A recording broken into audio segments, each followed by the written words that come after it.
대림절이라고 하는 말을 씁니다만은 이 대림절에는 두 가지 의미가 담겨져 있어요.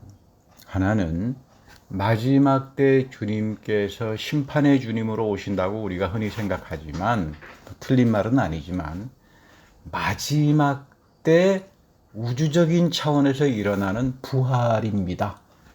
대림의 의미가. 데살로니가에 보면 주님께서 마지막 때 오실 때 죽은 자들이 살아나잖아요.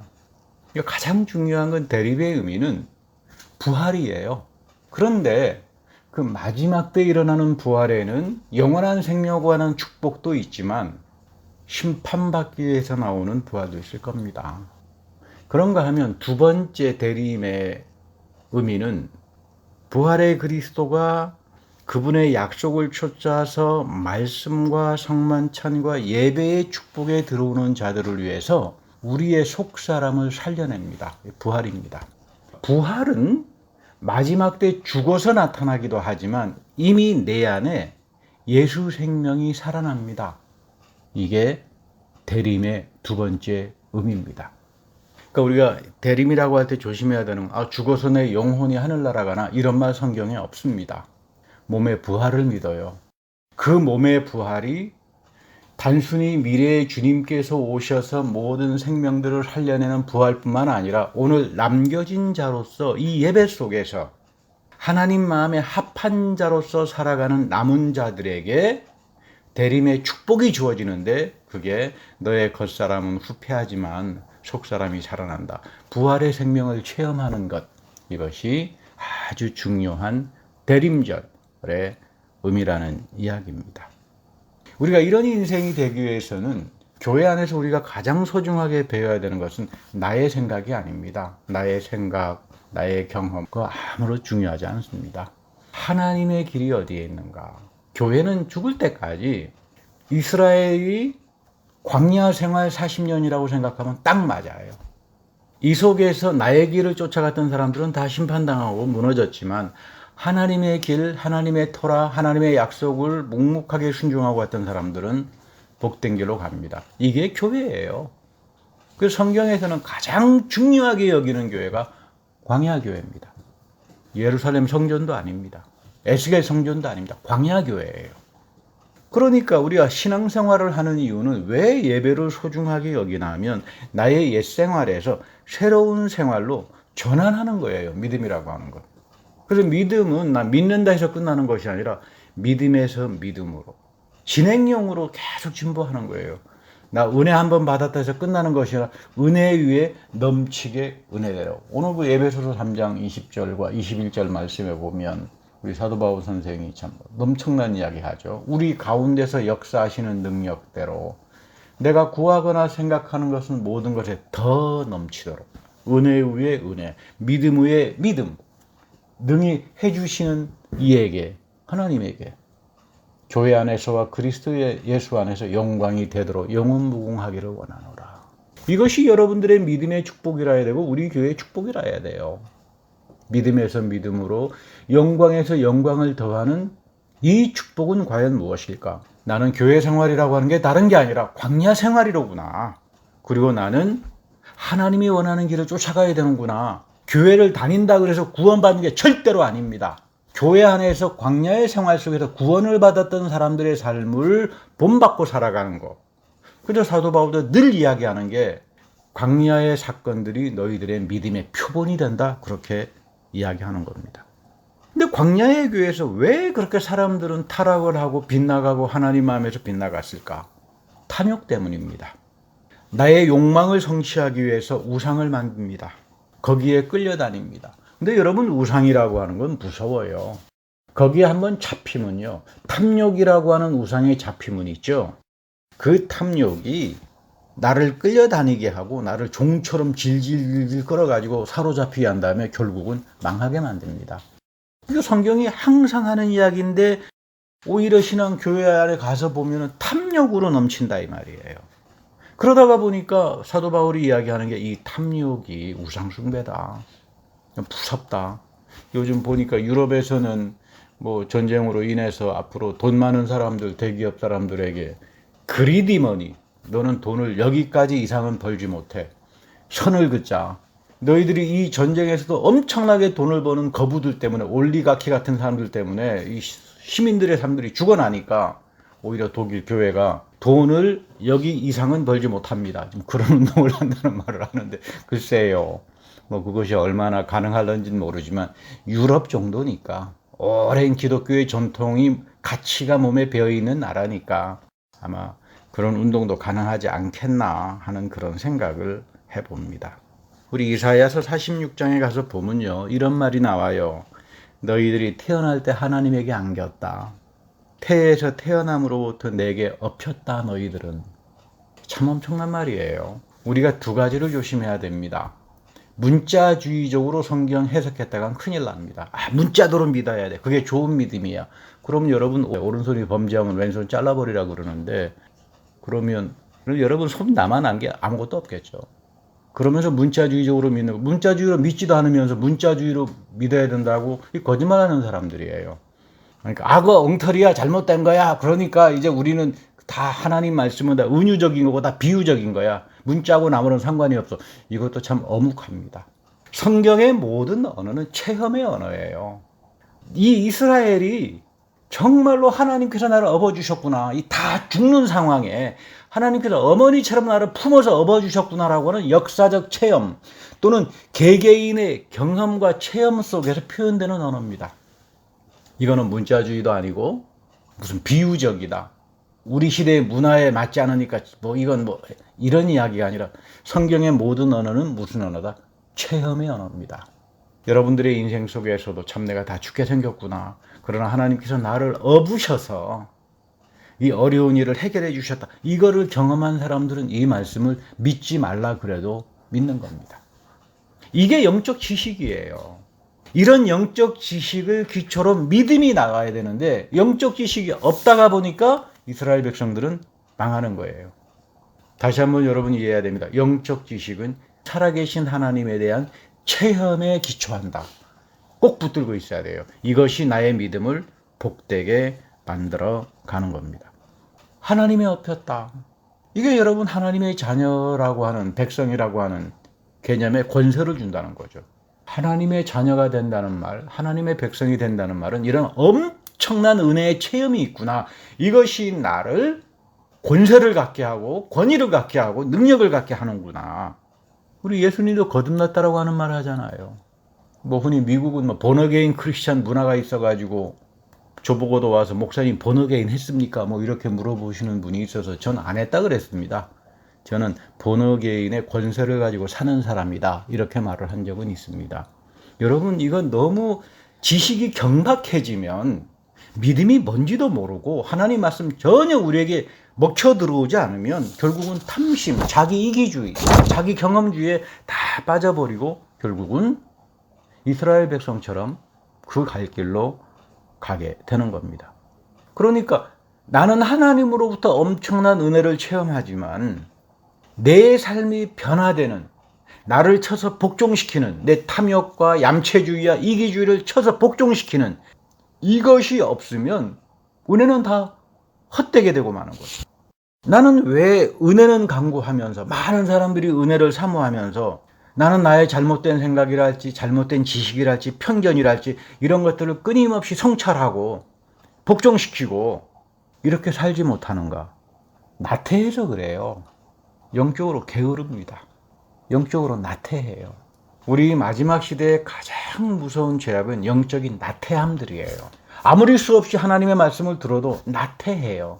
그러니까 자기 생각의 우상 숭배에 다 가려버립니다.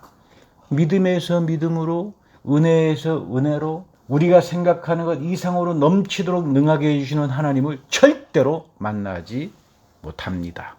이스라엘 백성의 실패가 여기에 있는 거예요. 오늘 시편 55편 22절에 이런 말씀 나옵니다. 내 짐을 여호와께 맡기라. 그가 너를 붙드시고 의인의 요동함을 영원히 허락하지 아니하시리로다. 참 복된 말씀이죠. 우리 베드로전서 5장 7절에도 똑같은 말을 합니다. 너희 염려를 다 주께 맡겨라. 이는 그가 너희를 돌보심이라. 여러분, 신약성경은 구약성서 이해하지 못하면 한 줄도 이해하지 못하는 게 이런 이야기예요. 신약성경은 전체 구약성경 하나님의 살아계심의 그 모든 체험을 예수 그리스도와 십자가에서 다시 재체험한 사람들이에요. 그래서 구약에서의 축복이 신약성서로 이어진 겁니다. 여기에 교회가 서 있어야지. 그래서 구약 아브라함의 축복과 신약 바울의 축복이 오늘 우리에게 이어져야 되는데 이게 다 막혀버린 거예요. 공중의 권세를 잡은 자들의 거짓말과 선동과 아니면 말고와 이런 경박한 지식들 때문에 자기의 잘못된 탐심과 말로는 다 하나님 믿고 하나님 자녀라고 그러지만 무슨 의미인지 전혀 모르는 거죠. 하나님께 맡긴다는 말이 뭘까요? 하나님께 맡기면 뭐 그만 이런 뜻인가요? 원래 이 말은 너는 최선을 다하라. 너는 하나님 말씀 지키면서 최선을 다해라. 하나님 앞에서 책임을 다하고 살아가라. 그리고 결과는 하나님께 맡겨라 이런 말이에요. 나는 최선을 다합니다. 그런데 결과까지도 내가 내 마음대로 한다면 그건 탐심이다 그 말이에요. 너가 어떤 일을 한다면 하나님 말씀의 가치에 따라서 나는 최선을 다할 겁니다. 빈둥거리지 않을 겁니다. 열심히 할 겁니다. 그러나 거두시는 분은 내가 아니라 하나님이다. 여러분 이거 명심하고 살아야 돼요. 근데 교인들 하나님께 맡기라고 하니까 하나님께 다 맡겼지. 그래놓고는 또 맨날 걱정하고 살고. 여러분 이거 이율배반적이잖아요. 나는 나를 쳐서 복종시키고 하나님이 주신 은혜대로 나의 사업에서 직장에서 가정에서 살아가지만 결과는 하나님의 손에 맡깁니다. 하나님께서 내 삶을 인도하실 거라고 믿고 살아갑니다. 그래서 오늘 이 시편에 보면 굉장히 중요한 내용이 나오죠. 내 짐을 여호와께 맡기라. 그가 너를 붙드시고 의인의 요동함을 영원히 허락하지 않으시로다. 의인의 요동함을. 그러니까 여러분 누가 지금 하나님께 맡깁니까? 게으른 자가 맡깁니까? 욕심 많은 탐심의 사람들이 하나님께 맡깁니까? 말로는 다 맡긴다 그러겠죠. 하나님께 맡기는 사람들은 의인이에요. 최선을 다해서 하나님의 토라를 지키고 계약을 지키고 자기를 쳐서 복종시키면서 이런 사람들만이 내 인생에서 모든 것들을 하나님께 맡기고 이 하나님이 이들의 믿음을 통해서 내가 구하거나 생각하는 것 모든 것에서 넘치도록 은혜 위에 은혜, 믿음 위에 믿음을 채워주신다라고 하는 그런 이야기입니다. 예수님께서 기도하라고 그러시죠. 그리하면 내가 다 이룬다. 딱 같은 말씀이에요. 구약적인 배경을 가지고 있어요. 이게 참 어려운 말씀이죠. 아니 내가 기도한 대로 예수님이 척척척 다 이루어 주셨습니까? 뭐 척척척 다 이루어 주셨다면 이건 진짜 쉬운 말씀이죠. 모두가 다 교회 나올 겁니다. 내가 구한 대로 다 예수님이 들어준다 그러니까 교회 안 다닐 사람이 어디 있겠어요. 그러나 우리는 하나님께 간구하지만 번번이 실패하지 않나요? 그래서 이 말씀이 어려운 거예요. 그런데 하나님 그리스도는 절대로 거짓말 안 합니다. 그럼 뭐가 지금 잘못된 건가? 이거 영적 지식을 가지고 성찰을 해야 돼요. 성경 안에 담겨져 있는 영적 지식, 체험의 영역이 나에게 없으면 이런 말씀들은 절대로 소화하지 못합니다. 오늘 요한복음 17장 5절에 보면요. 예수님께서 굉장히 신비한 말씀합니다. 하나님이 세상을 창조하기 전에 내가 아버지와 함께 가졌던 영화로움으로 지금도 아버지와 누리게 해주십시오. 엄청난 이야기죠. 세상 창조하기 전에 예수 그리스도는 하나님 아버지와 함께 있으면서 영광을 같이 나누고 있었다 그런 말이에요. 그래서 우리는 예수 그리스도를 단순한 인간으로 보지 않습니다. 하나님의 영원하신 아들이고 삼위일체의 한 분 하나님이다 이렇게 고백하는 거예요. 삼위일체는 성경에 근거된 예수 그리스도가 창조 이전에 아버지 하나님과 더불어 영광을 누리셨던 분이다. 이 영적 의미를 아는 사람들이 기도를 하는 거죠. 이런 의미 전혀 모르고 예수님 기도하니까 왜 안 이루어 주십니까? 이거 속아 지나가다가 웃을 일이죠. 6절에 보면 세상 중에 내게 주신 사람들에게 아버지의 이름을 나타냈다. 엄청난 말입니다. 아버지의 이름. 여러분 구약에서는 하나님 이름 부르지 못해요. 그런데 아버지의 이름을 우리에게 줬다. 아버지의 이름이 우리에게 왔다는 말은 굉장한 축복입니다. 구약에서 대제사장들도 1년에 한 번 부를까 말까 하는 그 이름을 우리는 예수 안에서 이 아버지 하나님의 이름의 축복을 받는 겁니다. 그러면 하나님의 자녀, 거듭난 자들은 누구인가? 하나님의 이름이 내 이마에 사인이 된 사람들이에요. 인 맞았다는 말이 그 말이죠. 하나님의 이름으로 내가 인 맞았다. 그러니까 나는 하나님 말씀을 지키고 하나님이 나를 업어 키워주시고 하나님의 그 넘치는 충만한 은혜를 체험하면서 권세를 누리고 가는 사람들이에요. 이런 사람들에게 내가 다 이룬다. 왜? 내가 창세전부터 영원하신 아버지와 영광을 누렸던 자이기 때문이다. 그런 이야기입니다. 그래서 오늘 3절에서 아주 중요한 말씀하죠. 영생은 곧 유일하신 참 하나님과. 영원한 생명은 유일하신 참 하나님이 누군가를 아는 영적 지식이에요. 그리고 그분이 보내신 예수 그리스도를 아는 겁니다. 여러분들에게 영원한 생명이 있나요? 나에게는 유일하신 참 하나님의 이름이 내 이마에 봉인이 되어 있는가? 내가 인을 맞았는가? 하나님의 이름으로. 그리고 나는 이 예수 그리스도가 누군지를 알고 있나? 내가 성령을 통해서 하나님과 예수 그리스도의 살아계심과 넘치는 축복을 체험하면서 살아가느냐? 이것이 없으면 믿음은 무대뽀가 돼버리고 자기 욕심이 돼버리고 허탄한 존재들이 다 돼버리고 맙니다. 어느 선배 목사님의 간증인데, 부부의 간증인데 아주 그 심각한 경제적인 고통을 사모님이 아주 귀한 간증을 하세요. 하나님께 늘 새벽에 일어나서 하나님 지금 이 상황을 극복할 수 있도록 도와주십시오. 붙들고 기도를 합니다. 땀이 비 오듯이 아무튼 간절하게 기도하는데 어느 날 하루는 시편을 읽다가 이거 내가 기도 잘못하고 있구나. 퍼뜩 깨달았대요. 나는 왜 지금 환경을 극복해달라고 기도할까?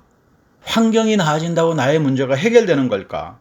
시편에는 너의 생명을 구하라라고 하는 끊임없는 너의 생명을 구하라라고 하는 기도가 나오는데 나는 지금 생명을 구하는 기도를 단 한 번도 해보지 못했다. 내 문제 해결받기 위해서 금식하고 땀 흘리고 하면서 열심은 있었지만 무대뽀적인 열심은 있었지만 내 문제 해결하려고 정말 하나님 마음에 합한 것을 간구한 적은 단 한 번도 없었다. 그래서 기도 제목 바꿨대요. 하나님 도와주세요가 아니라 하나님 살고 싶습니다. 하나님 마음에 합하는 삶, 생명을 얻고 살고 싶습니다. 하나님께서 이분의 기도의 제목을 바꿔준 겁니다. 문제를 새롭게 보기 시작한 겁니다. 예기치 않은 데서 물질의 문제가 해결이 됩니다. 출애굽의 광야에 있었던 모든 사건과 역사가 나를 위한 것이요. 성경의 언어는 철저하게 체험의 언어라고 하는 겁니다. 이 모든 기도가 나를 위한 기도라고 하는 걸 깨달았습니다. 그래서 제가 그런 말 했습니다. 우리 사모님이 목사님보다 훨씬 낫네요. 여러분, 바울은 말합니다. 우리의 믿음으로 말미암아 그리스도께서 우리 마음에 계신다. 여러분들의 마음에 그리스도가 살아 계십니까? 그 믿음으로 말미암아. 내가 갖고 있는 이 믿음은 영적 지식과 체험에 기초된 믿음인데 이 믿음이 내 안에 있을 때 그리스도는 내 안에서 살아서 역사합니다. 그래서 우리 가운데 역사하시는 능력대로 우리가 구하거나 생각하는 것 모든 것에 다 넘치도록 하나님께서 우리에게 베푸십니다. 여러분, 이거 돌아봐야 돼요. 이거 회개해야 됩니다. 내 안에 내 믿음 안에 내 믿음이 지금 제대로 된 믿음인가? 내 안에 부활의 그리스도가 살아계시는가? 나는 왜 이런 넘치는 하나님의 권세의 은혜를 얻지 못하지? 나는 왜 하나님의 자녀라 그러고 교회는 다닌다 그러면서 이 능력이 나에게 나타나지? 간단합니다. 바울처럼 나를 쳐서 복종시키는 삶을 살지 않기 때문입니다. 바울은 이것을 날마다 나는 하나님 말씀 앞에서 죽는다라고 말을 합니다. 이런 사람에게 그리스도가 나의 믿음 안에 살아계셔서 넘침으로 역사를 하지요. 그러나 나는 하나님께서 거저 주시는 은혜를 사모했지 하나님의 마음에 합한 자로 나를 쳐서 복종시키는 거 관심 없습니다. 영적으로 나태하기 때문에 그렇습니다. 그래서 내가 구하거나 생각하는 것 이상으로 넘치게 해주시는 이 하나님 절대로 체험하지 못하고 사는 겁니다. 우리 모두는 다 복되고 복되게 살고 싶어 합니다. 그러나 여러분들이 진정 이 엄청난 축복을 얻기 위해서는 나의 욕심과 편견으로 가다가는 내가 땀을 흘리고 심고 내가 거두겠다라고 하는 이런 욕심으로 가다가는 아무것도 얻지 못합니다. 말씀으로부터 축복의 원리를 배워야 합니다. 말씀으로부터 살아계신 하나님을 체험할 때 하나님은 내가 생각하는 것 이상으로 풍성한 만나로 채워주시는 그런 선하신 분입니다. 이런 축복이 여러분들의 함께하기를 간절히 간구합니다.